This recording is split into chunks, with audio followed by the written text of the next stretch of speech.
Welcome to the Research Culture Uncovered podcast, where in every episode we explore what is research culture and what should it be. You'll hear thoughts and opinions from a range of contributors to help you change research culture into what you want it to be. Hi, this is Ged Hall, and for those of you who don't know me, I'm an academic development consultant at the University of Leeds. My specialism is research impact, and that has been the focus of all the episodes I have contributed to the Research Culture Uncovered podcast. You could find all of those episodes via a playlist that I put in the show notes. Today, in a very special bonus episode, I'm joined by Dr. Vicki Jenneson and Dr. Fran Pontin. Vicki is a research fellow and works in the School of Food Science and Nutrition, and her research interests are focused on nutrition and lifestyle analytics. Fran is a research data scientist in the Consumer Data Research Centre, and she's also a part-time lecturer in the Centre for Spatial Analysis and Policy in the School of Geography. I'm delighted, absolutely delighted to be talking to them today because they were part of the Consumer Research Data Centre's Nutrition and Lifestyle Analytics team that won the Economic and Social Research Council's Impact Prize. Woo, yeah. I'm absolutely excited by this. I bet you were last week when you got the announcement. And they won in the Outstanding Impact and Business Enterprise category for their project, Enhancing Retailer Knowledge and Building Capacity during using consumer data. Now, both Vicki and Fran would fit into most people's rather elusive definitions of what we might call early career researchers. You know, we all use those silly terms, and then some research councils say it has to be within 7 years of PhD and all that sort of thing. But you definitely fit in most of those different definitions.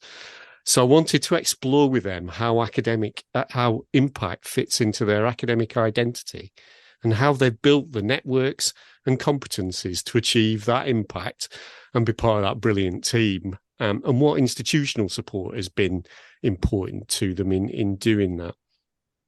But before we get to that, I just wanted to say, well done. Congratulations. It's a fantastic, fantastic prize. How did you feel about it? Yeah, thanks very much, Jed. It's still sort of sinking in, really. It's all very fresh, but yeah, great to be recognised and great to have the chance to just reflect and pause, because we do work at pace with industry, and I think we're all very keen to make as much impact as possible, move on to the next project, and we don't always just stop and reflect on what we've achieved so far. So it's allowed us to do that, which is really nice. And Fran, was it a lovely swanky event that you enjoyed? It was a lovely event to go to, and it's like Vicki said, we're often working at such pace. It's lovely to actually take that time and be able to not be in a business meeting with the people we're sort of collaborating with, but actually take that time to celebrate and enjoy each other's company and sort of celebrate the wins over the past however many years it's been to get up to this point. Yeah, because I noticed the industry partners were also with you at the event. That was great, wasn't it? Yeah, really good, and it just kind of speaks to the strength of the collaborations. I think that we do sort of see each other as like an extension of one team, really. It's not about kind of take the data and then we hide away and do what we like with it. It is a true collaboration. So that came across really strongly at the event as well. Brilliant. And then before we get into kind of talking about how you two have learned how to have impact and the things that have been part of your development in terms of leading up to that success, I wonder if you could describe for our listeners just exactly what was going on in that project and what it was all about. So I think, Fran, you were gonna do this for our listeners. Perfect, thanks, Jed. I'll start off with the context and dive into what we did. So at the moment, only 1% of the UK population meets our UK dietary guidance, and that's known as the Eat Well Guide. So you've probably seen it before. It's a colourful pie chart with or looks like almost like a plate, and it tells us what proportion of different food groups we should be eating.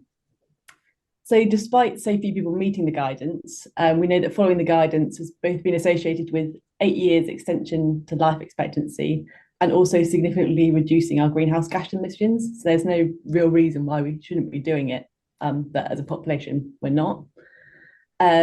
We also know that 98% of people do at least part of their shopping in the supermarkets, if not all their shop. So supermarkets play an important part in our food system and has a real potential to impact our health and our sort of impact on the planet as well.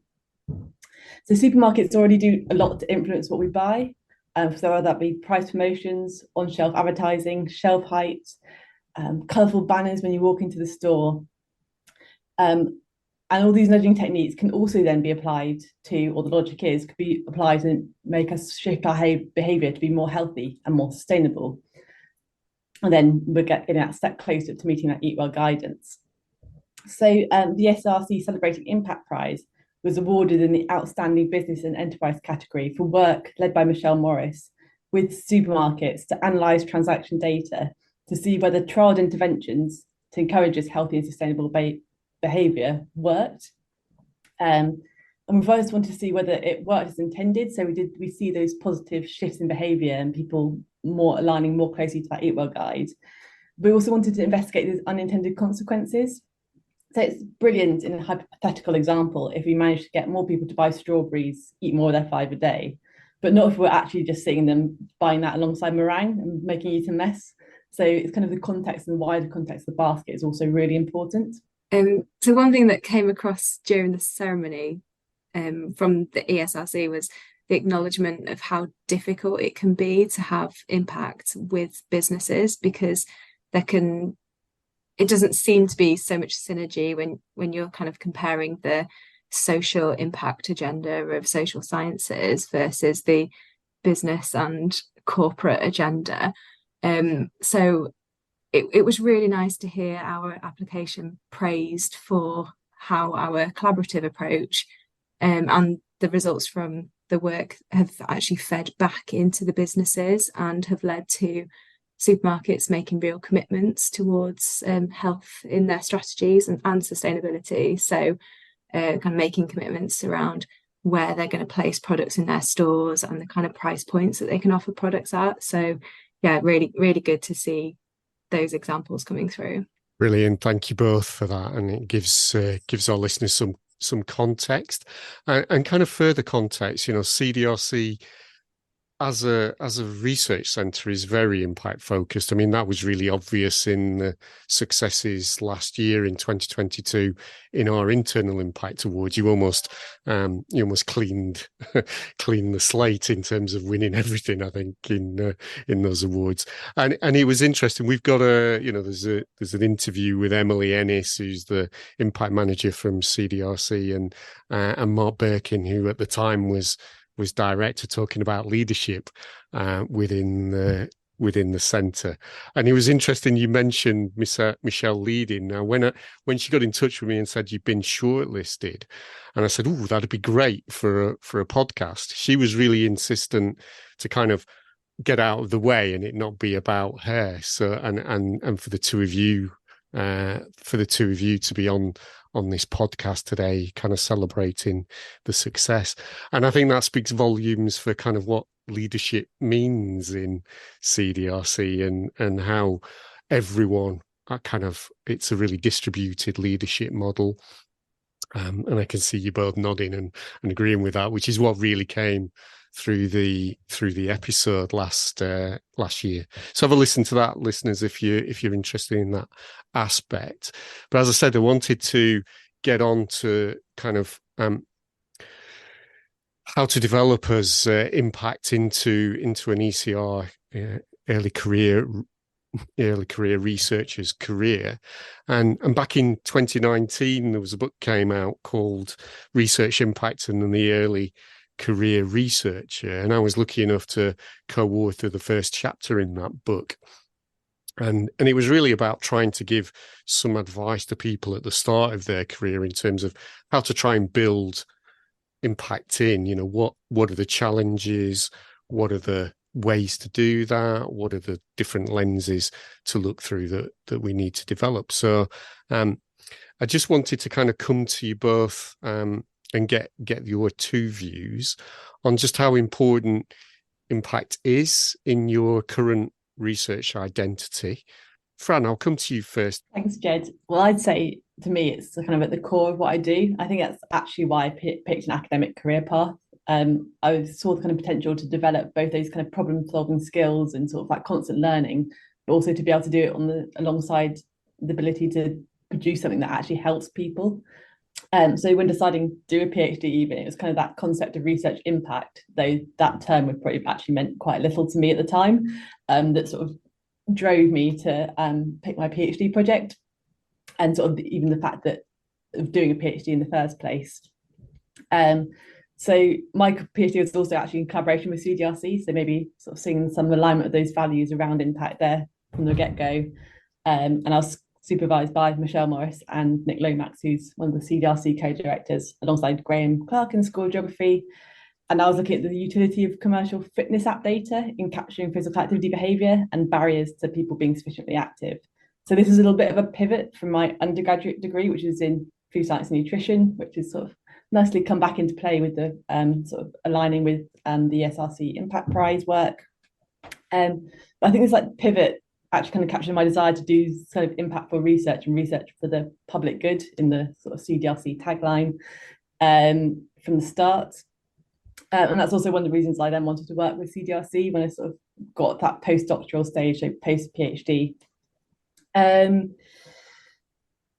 So perhaps maybe I'm one of those lucky few that kind of started my research impact journey was actually driven by, is the reason I'm in academia. So we talk in the book, in the chapter, you talk about that impact journey. So I think that's sort of where it came in. That being said, doing research that's capable of impact and achieving impact are two quite different things, and I'm sure we'll unpick that further in our conversations. Yeah. Vicki, what about you in terms of how it fits into your identity?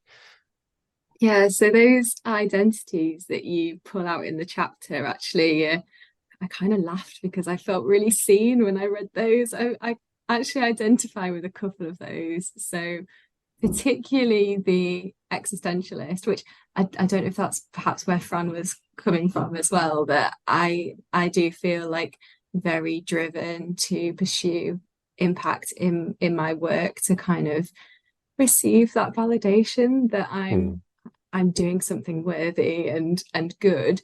And I actually think that doing that through impact external to the university actually really speaks to that. And I think there can be a lot of scrutiny in academia, and it's all right that there should be, because that drives quality science and robust debate. But as an ECR, it can feel quite daunting.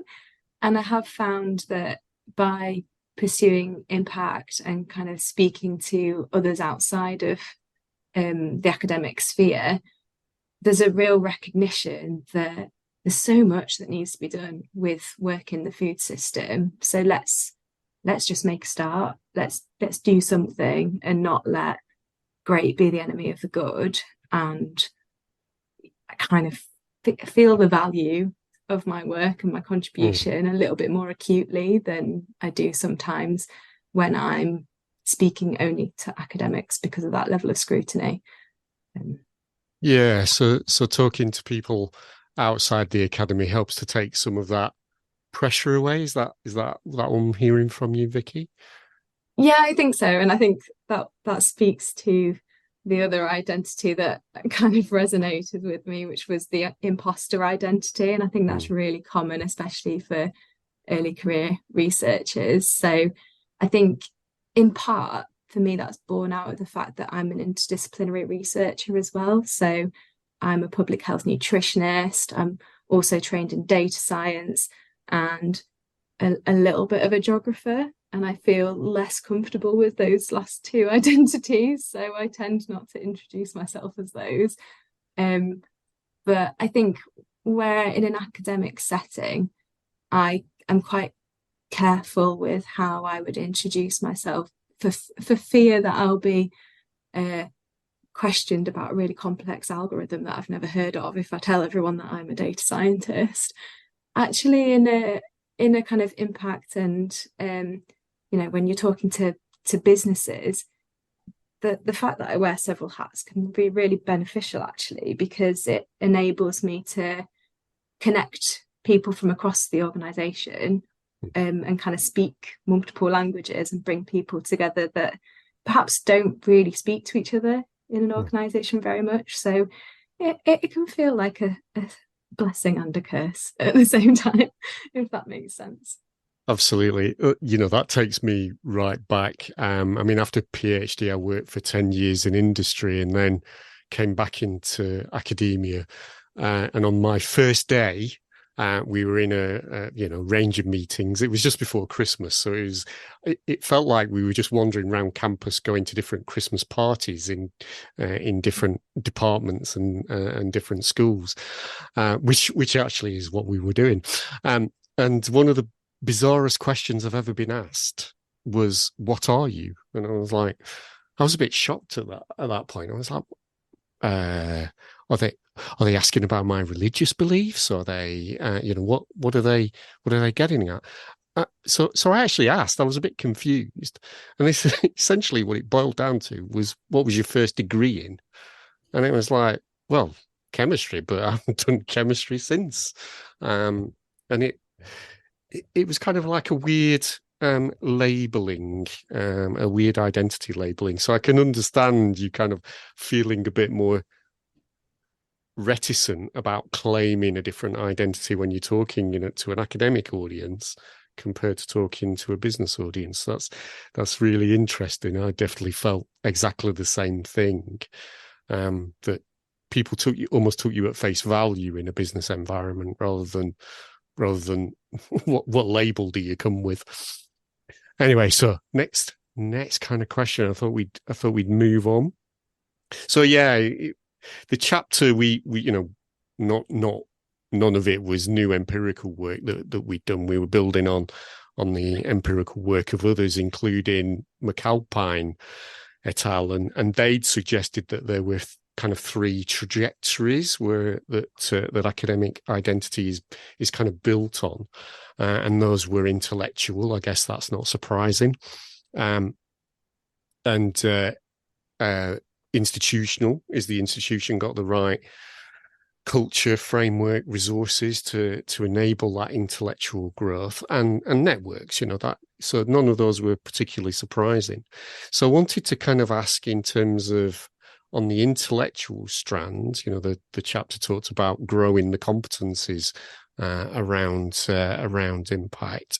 So Vicki, I'll come to you first and kind of go, were there any particular skills in relation to impact that were more challenging or less challenging for you to develop, to kind of properly engage with those businesses? I think the thing that is the key for me is the communication skills and presentation skills, and it's something I've consciously worked very hard at. I remember the first presentation that I gave during my undergraduate degree, I completely froze, forgot what I was speaking about, and felt like I was going to pass out because I was just so under pressure. And I think after that point, I was like, yeah, I really need to work at this.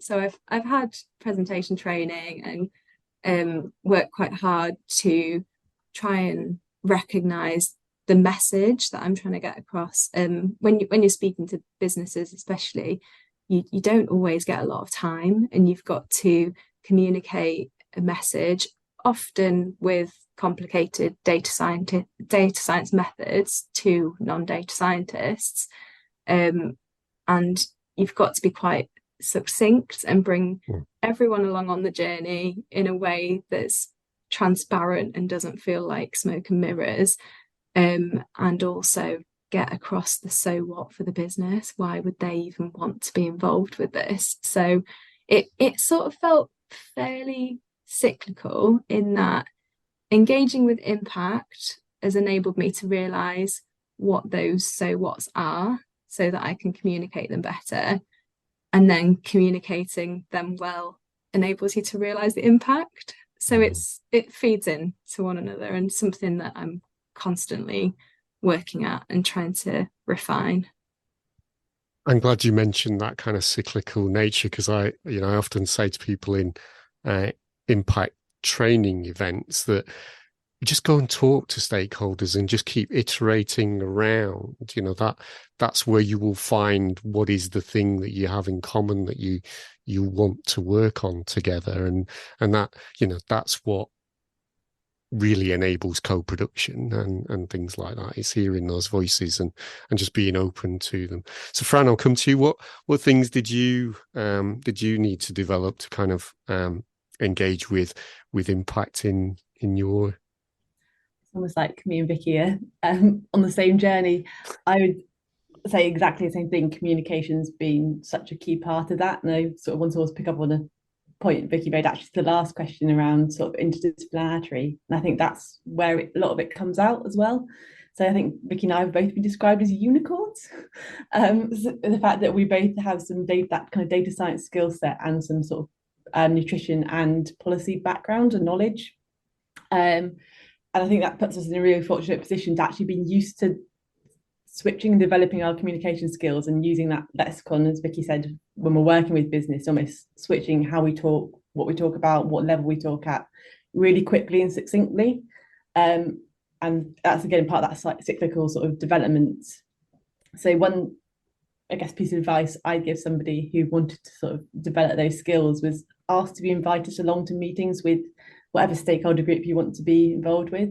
I remember when we first started our meetings with the retailers, there's 1,000 different abbreviations, references to people I had no idea who they are, but often you just need to actually sit there and sort of absorb it a bit like a sponge, and then you can start to become more actively involved. But also often turning up and sort of being willing to absorb that information is really useful. And I think I've also developed those communication skills sitting in Leader. So Leeds Institute for Data Analytics, we're physically a very cross-discipline space. So you actually learn from other researchers. We often talk about data science methods, but for completely different end use cases. So you start to kind of continually develop those ways of talking, ways of communicating cross-discipline that make it a lot easier. And I also really struggle with that as well. And the confidence to kind of get up and speak or have a conversation when you don't know what direction it's going to go in. So I sort of really struggled with that when I sort of was finishing my PhD towards the end and kind of starting to get into this. I found that teaching really helped me actually. So moving away from the research side of academia into teaching, but you're then prepared to go up in front of a class, you're answering questions, you're speaking to different levels, understanding, gauging knowledge, and that those skills are really transferable across. So that kind of my other tips of early career researchers to develop those skills. If you don't necessarily have those opportunities to kind of go and be a sponge, go and apply those skills in different settings and transfer them as you develop. Yeah, I'm really glad you picked out that kind of understanding the contextual information around the partners that you're hoping to work with, because that in essence is how you show respect to them in terms of that you're understanding where they are rather than them having to understand where you come from. So thanks for pointing that out. The next kind of lens for that academic trajectory development that McAlpine and colleagues pointed out was institutional, and that was kind of around about the right resources. So I guess here we're probably talking, Fran, you mentioned Leader and CDRC being great places to do that. So thinking about both the institute and the centre, but also the two schools that you're both based in as well. Is there anything about those that are really contributing to the way you are growing in understanding how to have impact? Fran, I'll come to you first, as you kind of moved in that direction with the last question. Brilliant. Yeah, so we've already kind of touched upon how CDRC sort of tagline is for public good. So naturally then a lot of our research or sort of our aims are moving towards that goal of public good, which by nature sort of generates, or hopefully generates, that's the aim, positive impact. And that can sort of change from sector to sector. So sort of zooming out a bit from our sort of ESRC Impact Prize, which is very, I wouldn't say imminent impact, because there's been so much trust building and things we've touched upon already to get to that stage. But we're sort of seeing retailers are able to respond relatively quickly and sort of implement changes. So one of our trials looked at the placement of plant-based products alongside meat products in the supermarket aisle to try and get people to swap to the plant-based option, and actually had the unintended consequence of shifting people away from the plant-based options because it wasn't where it normally was in the supermarket. So the regular consumers couldn't find it. And actually when it was on the shelf, we're seeing that real price difference. So unintended consequence there. But the retailer response was able to fairly rapidly commit to expanding the range of vegetarian and vegan products, and also look at reducing that price point much quicker than the potentially more traditional routes to impact. We say, I want to get my research into policy, which policy documents and getting things to government could take a long time. So we've seen that real quick impact. But we also in the CDRC work towards more kind of methodological impact as well. So it could be real sort of how a lot more longer lead time, but some of the work we're doing around smart data, for example, we could start to see how that's going to really impact the lives in 2030. Hopefully we'll be using this data 2040 even to have impact. So it's sort of working at those different scales, I think is really interesting, and sort of learning from different use cases and scenarios across the team. And I think it really comes down to that CDRC team. It wouldn't be possible without all of them. So I think I did a quick head count. I reckon at least 25 individual people are directly involved with our partnerships in both the retailer side and the sort of Leeds University side of making this research happen to even then be able to achieve the impact. So on the CDRC side, you've already spoken to our amazing impact manager, Emily, and she talked very much about the structures in the CDRC that enable that from our partnership and operations manager, sort of enable that trust building, maintain those relationships, to Emily sort of make sure we have impact sort of embedded from the start, and to Robin at the end, who kind of shouts about it and lets us sort of spread the word, as it was. So I think all those structures are really important, and I know not everyone's fortunate enough to work in a place that has that core of a team around it. But across university, the research impacts where you are, Ged, there are those resources, and you can seek them out, and people are really willing to amplify what you're doing and help and support you. It's just often a case of asking, working out where that resource and impact is. Yeah. Vicki, I'll come to you. Is there anything you wanted to add to that, and anything that might be specifically happening in the School of Food and Nutrition? I suppose just to start with CDRC and echo what Fran said around the team structure, and I think it feels like quite a unique place to me, in that the professional services staff are so closely intertwined with the academic staff, and there's just so much opportunity to collaborate with them and go along the whole journey of research together. So Emily, for me, has been really helpful in identifying examples of impact that I think we can get quite bogged down in, all the change that we want to see happen in the food system, and ultimately we want people to eat better, become healthier, and that saves the NHS loads of money. But that's quite a big goal to achieve.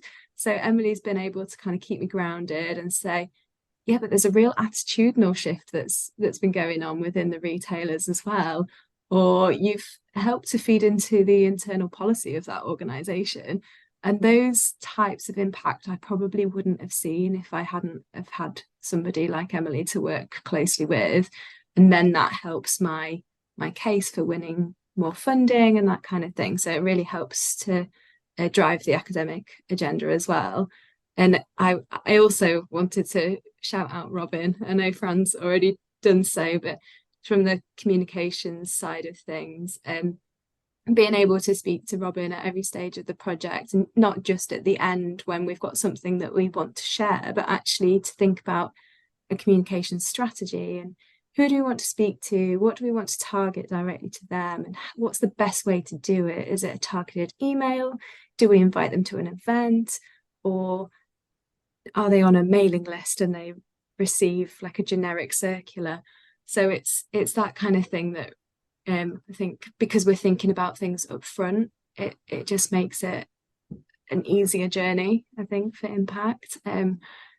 with the School of Food Science and Nutrition, I'm relatively newer to that school, but I think the experience that I've had with CDRC means that I'm now not afraid to ask for those pieces of support when I need them, and to really seek them out and know that they are there, because sometimes if you're not aware, they're not going to come and knock on your door. You have to find them. So yeah, having the confidence to just ask for help or ask for contact or that kind of thing, just really helpful.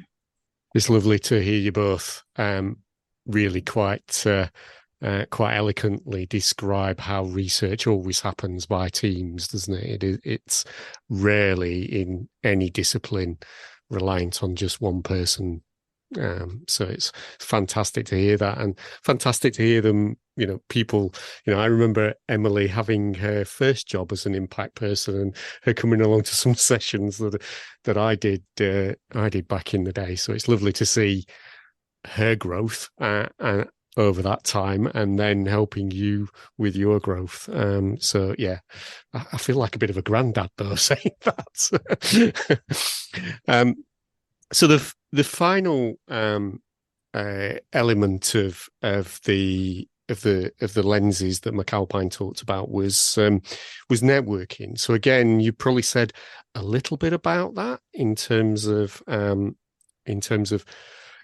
Robin helping in terms of the comms and marketing campaign. But so Fran, anything you wanted to say about how you built those networks that are important in impact beyond the university?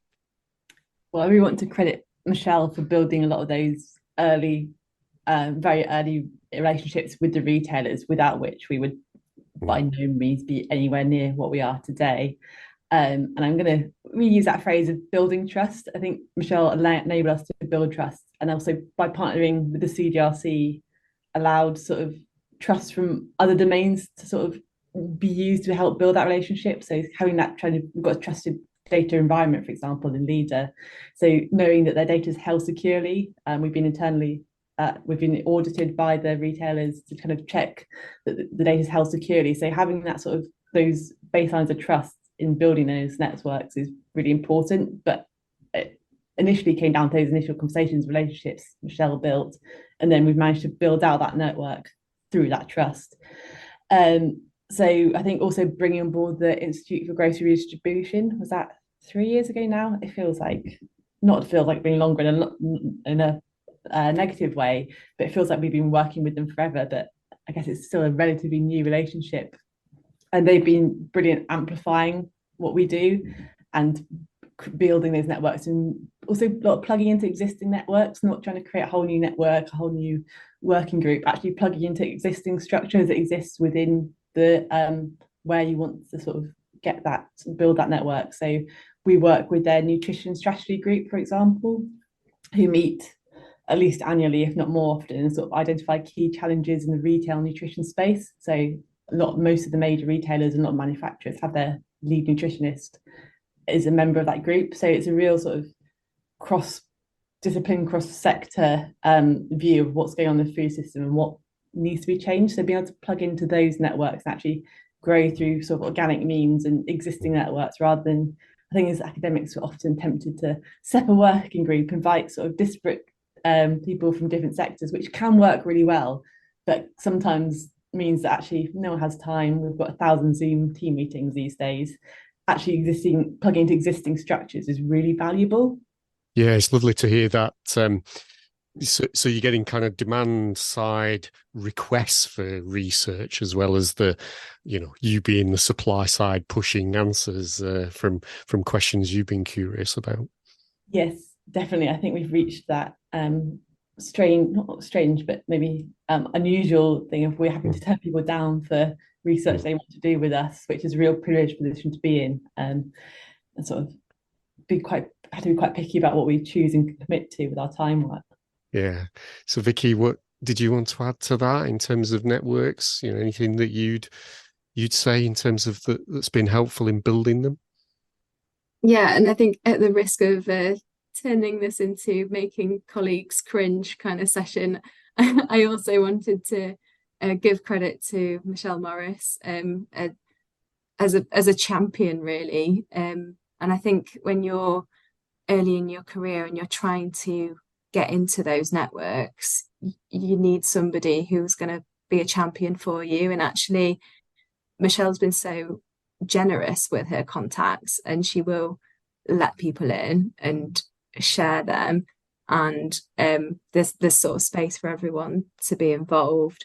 And yeah, without opening those doors, it can be quite hard to find a way into those networks. But I think networking in general has been quite uncomfortable for me. I'm getting better at it, but it is something I need to work at. I actually find it easier to network when I am at an event as a speaker, because then I know that people will probably come and talk to me and that I don't have to be the one to make the first move.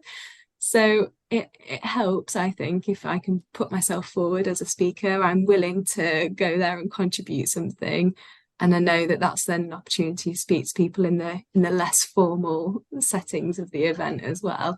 But I've also found that, you know, with online meetings, getting into a network, just the opportunity to ask a question typed, not having to sit in a massive auditorium and be the one with a roaming mic, and you've got to put your hand up and ask in front of everyone. If you can just type your question, then all of a sudden people know your name because they've seen you asking, hopefully, quite a sensible question. And that just then connects you to people automatically and gives you an opportunity to follow up afterwards as well, if you want to expand on their answer, for example. So yeah, that would be a tip that I would share. Brilliant. So the final question, I've kept you long enough already.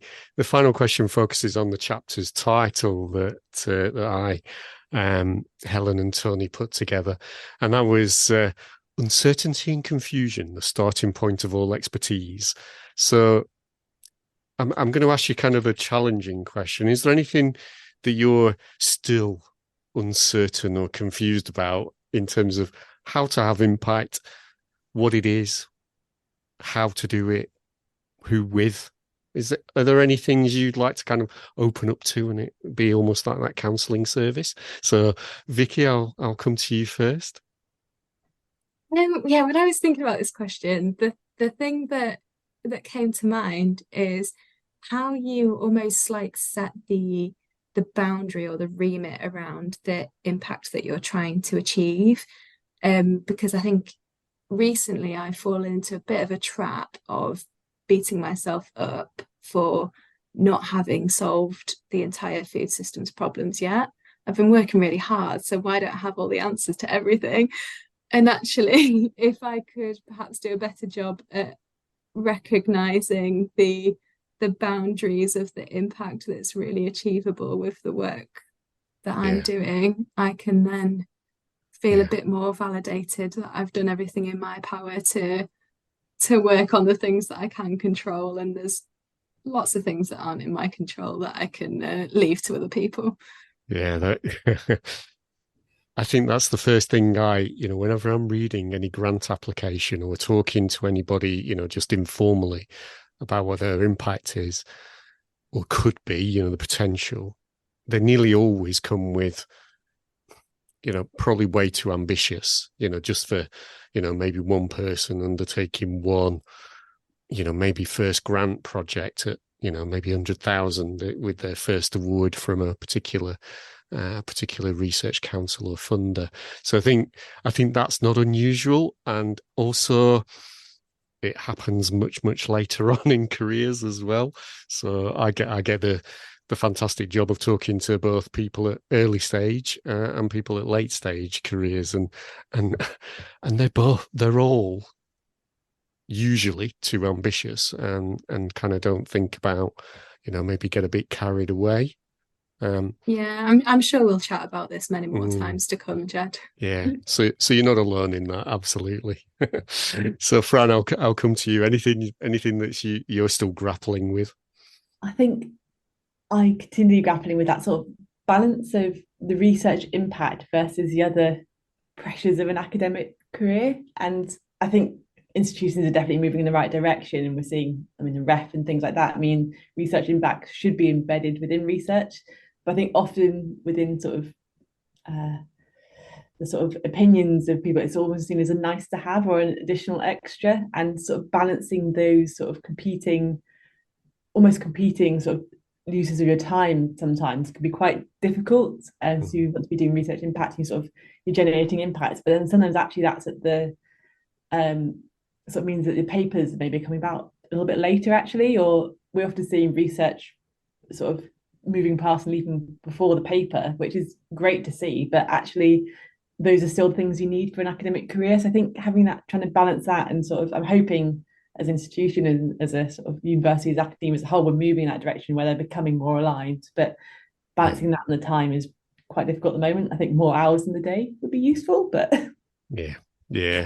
I absolutely agree with you. Our current research and innovation strategy does have the goal for all elements of an academic activity, for everything from outputs through to impact, to be equally valued and recognised. But I think that's a systemic issue that we actually need to deal with, because if you want to move outside of Leeds, and the place where you're hoping to move to has a different kind of cultural relationship with impact and outputs, then are they equally valuing them? Is you can't, and in some senses that equal valuing means you have to kind of almost on a CV have equal amounts of that can lead to it. So yeah, I absolutely understand that challenge.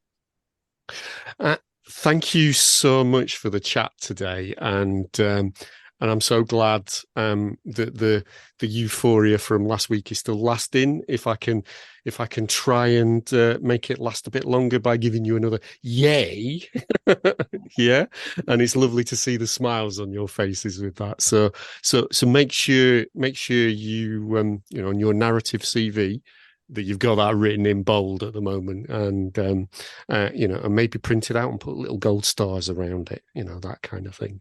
Whatever makes you feel really proud about it, you should do. So congratulations to that.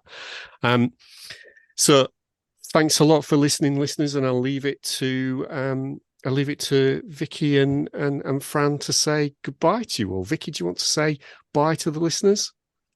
Yeah, thanks for listening, and thanks for having us, Jed. Bye, everyone. Brilliant. No problem. And Fran, would you like to say something? Yeah, thank you for listening, and thanks for the therapy session, Jed. It's been really appreciated to have a platform to talk about all this research impact in a really constructive and friendly way. After recording the interview with Vicki and Fran, I was approached by Professor Nick Plant, our Deputy Vice-Chancellor for Research and Innovation, who asked if he could add his thanks. I obviously said no problem, and as the team don't know about this, I hope it is a nice surprise for them when they listen to this. So here's Nick. As Deputy Vice-Chancellor for Research and Innovation, I wanted to add my warmest congratulations to the team for this award. The university is rightly proud to be home to the ESRC Consumer Data Research Centre, and this award is another example of the excellent impactful research that comes from the CDRC. Congratulations to all of the team for leading a project that helps food retailers introduce changes that encourage people to make healthier and more sustainable shopping choices. Thanks for listening to the Research Culture Uncovered podcast. Please subscribe so you never miss out on our brand new episodes. And if you're enjoying the discussions, give us some love by dropping a 5-star rating and written review, as it helps other research culturists find us. And please share with a friend and show them how to subscribe. Thanks for listening, and here's to you and your research culture.